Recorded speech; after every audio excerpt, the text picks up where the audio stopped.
Después de ese remate de cabeza de Diego Valdés, quien en el segundo tiempo había tratado de tomar las riendas del partido para el América, las redes se movían a su favor. El Guacho Jiménez solo veía cómo la pelota hacía una comba en el aire. Se aventaba, pero imposible taparla. Valdés se anticipaba al chiquete y con eso el América empataba el marcador y por ende se ponía arriba en el global por 2-1. Chivas estaba desconcertado, un mazazo directo a la cabeza en el estado anímico. No había forma alguna de que se levantaran e hicieran 2 goles. Sin embargo, al América se le olvidó una cosa, que la única forma para que Chivas hiciera el milagro era evocar a la historia y sobre todo el aspecto mental. El minuto 58 parecía el final de Guadalajara. Sin embargo, las sorpresas llegarían y el milagro rojiblanco se presentaría en la cancha del Azteca, siendo la noche más negra del americanismo. El 17 de octubre, el diario El País publicaba en su titular: Fernando Hierro, nuevo director de Chivas. La noticia había caído para algunos de perlas, para otros muy extraña, para muchos otros desahuciados por las desgracias de este equipo, que había sido maniatado, lo habían lacerado por mucho tiempo hasta dejarlo en el bote de la basura. Intermediarios, jugadores de poca monta, estrellitas basura que lo único que les interesaba era hacer la atracción de las redes. Representantes, un dueño carente de decisiones y que yace un tanto alejado del fútbol. Además de técnicos que no pudieron hacer clic con el equipo ni con la afición. Todo eso abonó para que un sector de la afición no creyera en un proyecto naciente, que tenía incertidumbre, pero también el cierto beneficio de la duda. Hierro, un tipo discreto en sus acciones, que sabe de crear proyectos desde abajo en cuestión de fútbol, quien trabajó en el Real Madrid como alterno de Carlo Ancelotti, y en la dirección deportiva de la selección española, donde se colgó una Copa del Mundo en 2010 y una Euro en el 2008. Además de ser el director general del Málaga en su momento. Con ese currículum, Fernando había sido contratado sorpresivamente por Chivas, quien buscaba en él las respuestas para la creación de un proyecto sólido y conjunto, para regresar a las viejas glorias, esas que tantas veces se han ausentado en Verde Valle. Así, con ese andar, el camino de Chivas empezó, con un técnico serbio de todas las confianzas del español, quien tras el asedio de los medios, siempre se mantuvo al margen de ellos, y solo fue protagonista cuando lo tuvo que ser, hablando desde la cancha y no desde un micrófono. Prepárate, porque Guadalajara ha callado muchas bocas y hoy parece que ha resurgido de las cenizas, siendo un orgullo para el fútbol mexicano. Es por eso que hoy te presento el milagro de Chivas. Destrozó a la América, va por Tigres y hace soñar a su afición. Si quieres más historias como esta, dale like y suscríbete al canal. Te divertirás, te lo aseguro.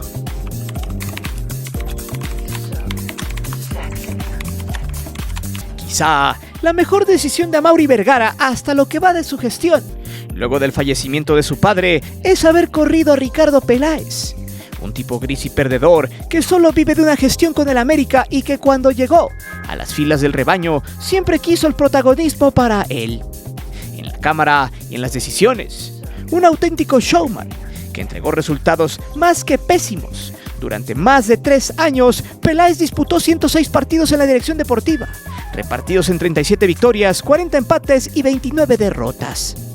De 6 torneos, lo máximo que logró fue una semifinal ante León, unos cuartos de final y 4 veces en el repechaje, donde fue derrotado, muchas veces humillado, y eso recordando que el repechaje se jugaba con 12 equipos. Pues si hubiera sido de 8, ni siquiera hubieran calificado en algunos torneos.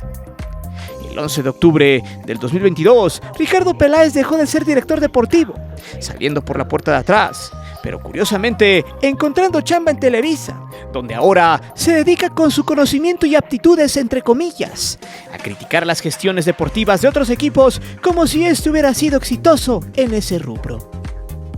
Gracias a eso, Chivas se quitó algunos lastres, entre ellos Marcelo Michele Año, que con su fuerza del afecto, recomendado y de familia opulenta, tomó las riendas del rebaño en la recta final de Peláez. No ganó nada, su rendimiento fue paupérrimo, pues de 22 partidos, ganó 5, empató 9 y perdió 8. Números lamentables para lo que es Chivas. Su efectividad fue del 36.37% para el hermano perdido de Rafa Puente Jr. Sin embargo, la llegada de Hierro hizo que este trajera a su gente de confianza y con la que ha trabajado. A finales de octubre se presentó el serbio Paunović y muchos medios, en su mayoría, despotricaron en su contra. En este canal hicimos un video sobre su llegada, donde explicamos que la decisión era un tanto rara, pero había que darle el beneficio de la duda, por el hecho del conocimiento del manejo de las fuerzas básicas y la construcción de cantera. Siendo gente nueva, esperando que no se vendieran espejitos como los españoles en la conquista. No obstante, la mayoría de la runfla de los medios prácticamente destrozaron al español y al serbio. En ESPN, Ricardo Puig dijo que no era un técnico ideal, solo porque no conocía el contexto del fútbol mexicano. O sea, lo mismo de siempre, se quejan de la misma baraja de técnicos, pero cuando llega alguien ajeno a la Liga MX, no vale, porque no la conocen. En fin, pocos entendían que Paunović venía a Chivas no por haber ganado algo en la Championship en Inglaterra o en la MLS con el Chicago, sino porque este sujeto sabía manejar a las fuerzas básicas, pues en el 2015 fue campeón mundial sub-20 con los serbios y fue nombrado el mejor técnico de ese país. Chivas necesitaba un tipo que reestructurara las fuerzas básicas y empezaran a formar futbolistas de casa, que fueran ganadores y que en poco tiempo brillaran en el profesional. Pero eso pocos lo entendieron, otros se fueron de plano a la yugular. El impresentable de Gustavo Mendoza Fox dijo que Hierro se consiguió un técnico charlatán que engaña con discursos bonitos, incitando a que era un vendehumo. ¿Por qué no dijo eso de Peláez o Marcelo Michele Año? Álvaro Morales dijo que Chivas había contratado un técnico perdedor, con más derrotas en su haber como técnico. Osvaldo Sánchez fue más modesto y dijo: Fernando Hierro fue un emblemático del fútbol mundial, pero no conoce el fútbol mexicano. Hay que darle el beneficio de la duda, pero yo hubiera dejado más tiempo a Peláez, pero tristemente es una institución como Chivas. O sea, para este mequetrefe, sí pero no, pero sí pero no, en fin.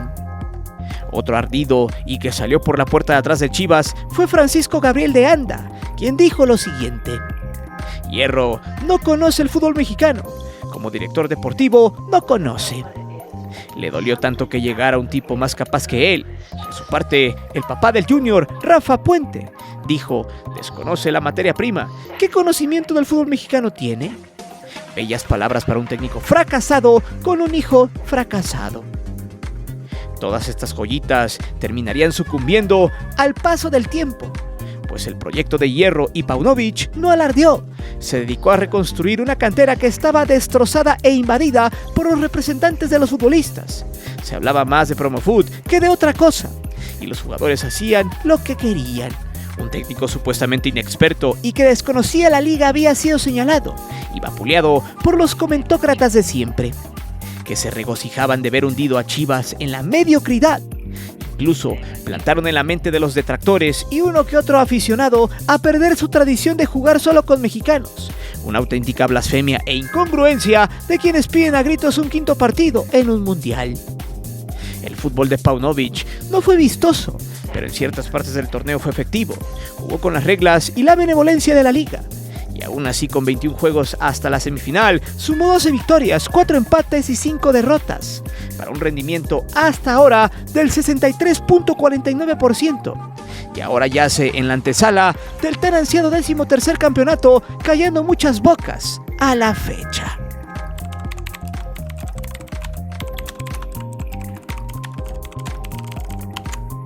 Mucho tiempo, los medios y algunos disque influencers hicieron creer que Chivas dependía de un jugador y que si este no se echaba el equipo al hombro, no funcionaba.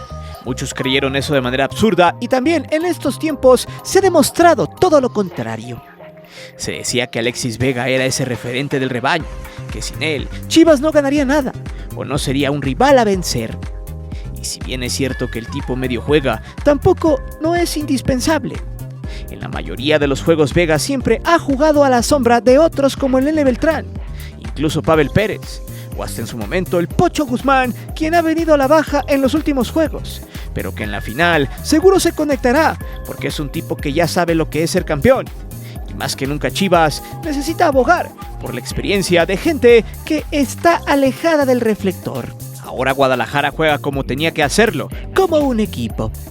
Paunovic lo sabía, el truco de llevar a todas las Chivas al corral era tratándolas como un club y no como un equipo de estrellitas donde algunos tienen privilegios sobre de otros, como en su momento Macías y sus intrigas dentro del vestidor. Incluso hablar del Pollo Briseño en esta serie y elogiar sus minutos se veía imposible. Creer que Alan Mozo, un futbolista que no quería ir a Guadalajara, terminó por tener confianza de Paunovic y convertirse en una pieza fundamental en varios juegos hasta ser el hombre que le inyectara adrenalina con ese golazo prefabricado ante el América. Que el Guacho Jiménez, a pesar de ser de Promofoot, se haya puesto los guantes y haya sido un portero fundamental para llegar a las instancias finales. Calladito y sin hacer ruido. Que el Oso González haya tenido un cuarto aire y que el Nene Beltrán haya encontrado su momento y mostrado su talento gracias a la madurez. O que Ronaldo y Carlos Cisneros fuesen regulares en los esquemas tácticos del serbio. Todos ellos tuvieron mucho que ver en momentos específicos, se volvieron importantes cuando el técnico los necesitó, porque todo estaba estrictamente definido desde arriba, que era crear un equipo que jugara para todos y no para un solo y triste jugador.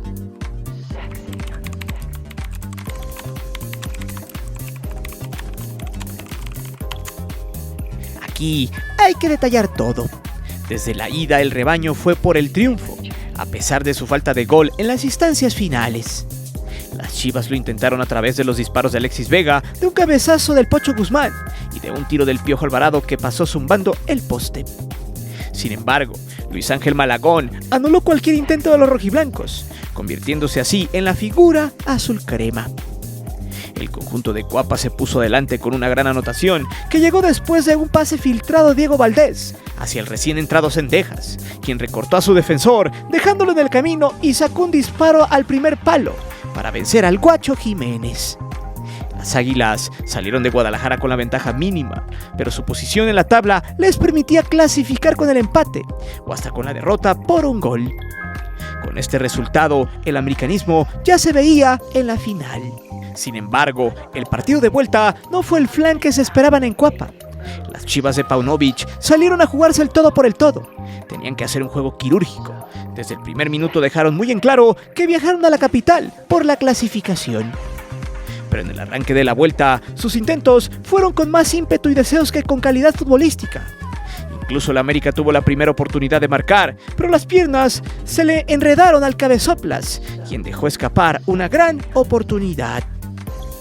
En el minuto 18, el Chiquete rechazó un centro que atacó en el área chica. El balón salió por la banda izquierda donde lo pelearon Cendejas y Alvarado. El Piojo mandó a volar al americanista como muñeco de trapo.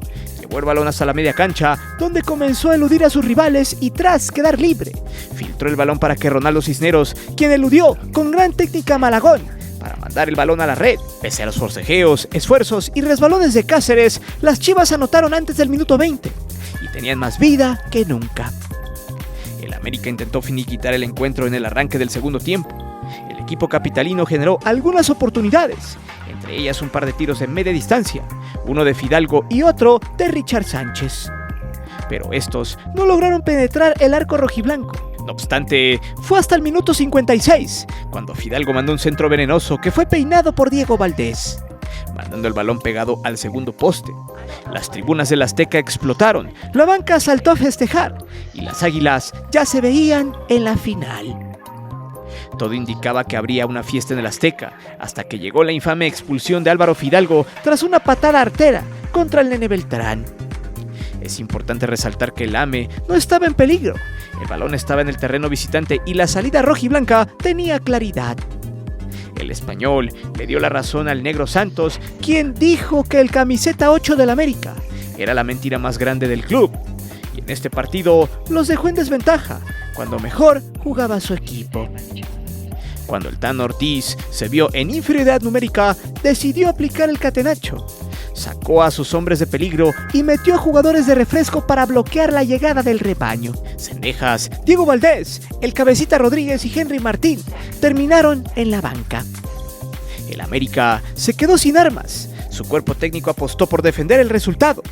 Optaron por una pésima estrategia porque aún quedaba mucho tiempo, y las Chivas se fueron con todo en busca de la remontada.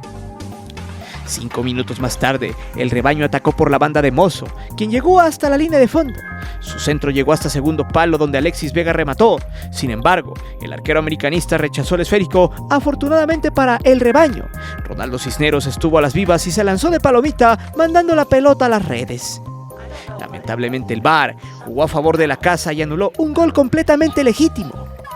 Una vez más, el conjunto de Coapa recibía ayuda del arbitraje, pero aún así le quedaba mucha cuerda al cotejo. A pesar de jugar con el árbitro en contra, los rojiblancos nunca bajaron los brazos. Atacaron con mayor determinación y peligro. Sabían que tenían que anotar 2 goles limpios, que no les dieran motivos en el VAR para anular cualquier anotación. El rebaño encontró la recompensa al 75. Esta llegó en una jugada de pizarrón. El Piojo Alvarado cobró un tiro libre directo, pero en lugar de disparar hacia el arco, mandó un pase a la media luna para que Mozo mandara un fierrazo seco, raso y colocado a segundo palo. Malagón poco pudo hacer. Por más que se estiró, con esa anotación, la afición azul crema enmudeció. Era cuestión de tiempo para que las Chivas lograran la remontada. Al 82, el rebaño estuvo a punto de anotar por medio de un centro, que fue rematado por el Cone Brizuela, pero la pelota salió a segundo palo. Pero 4 minutos después, Mozo sacó un centro con mucha ponzoña, que fue rematado por Mayorga, pero Malagón le puso hielo al asunto. Las Chivas no quitaban el dedo del renglón. Los cambios del Tano le regalaron el partido al rebaño. Los dirigidos de Paunovic llegaban una y otra vez, y la recompensa llegaría al 88. Brizuela abrió la pelota para el Nene Beltrán por derecha, quien acomodó el balón para mandar un centro, que fue rematado a un par de metros del área chica. El balón fue conectado por el Chiquete Orozco, quien le ganó el salto a Cáceres, y el testarazo salió pegado a segundo palo. Una vez más el portero azul crema solamente fue un espectador. Se lanzó por la pelota, pero su intento fue totalmente inútil. Las Chivas anotaron el 3-1 y se metieron a la gran final de la forma más cardíaca posible. Esta fue la noche triste del América, donde tenía el partido en sus manos, pero tras un error imperdonable de Fidalgo, las Chivas lograron la remontada épica, digna de una epopeya contra todo pronóstico, demostrando que puede más un juego de conjunto bien dirigido que uno lleno de estrellitas.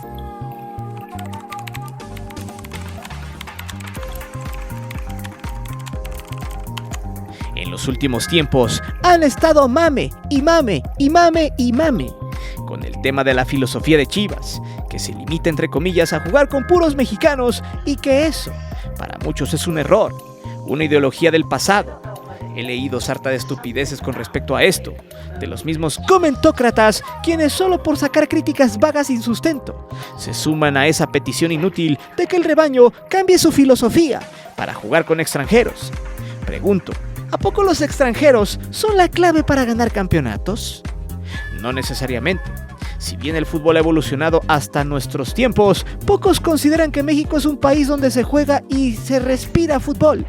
En los barrios y en las canchas amateurs hay mucho talento y siempre lo hemos dicho en este canal.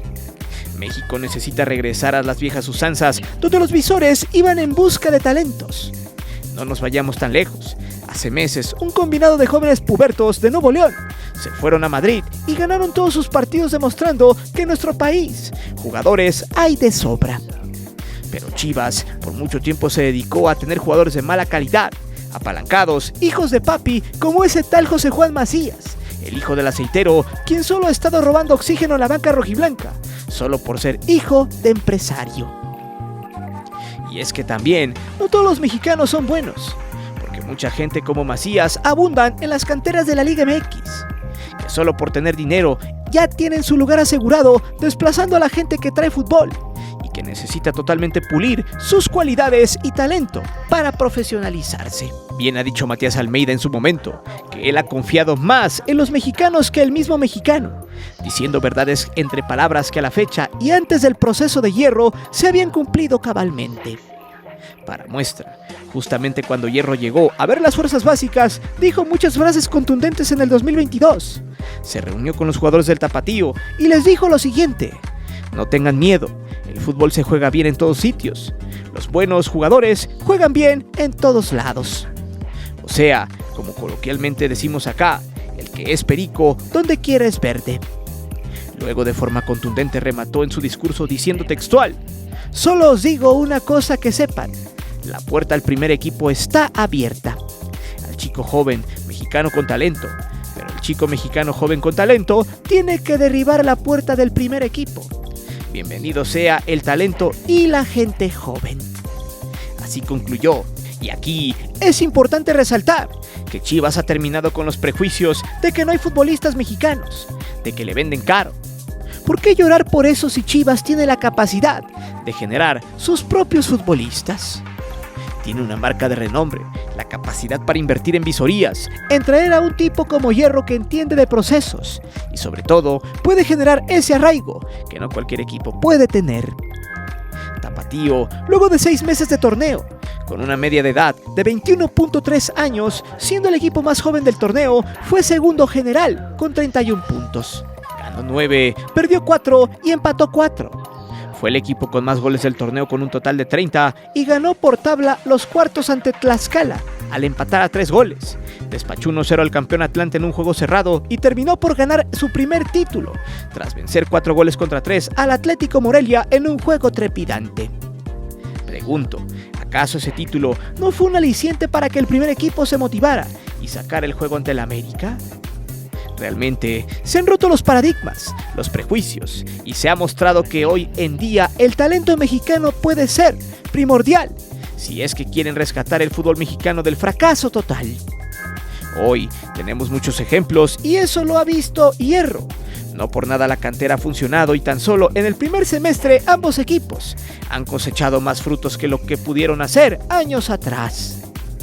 Por eso es interesante reflexionar y entender que para que México crezca, primero debe cazar al talento nacional, formarlo y darle oportunidades.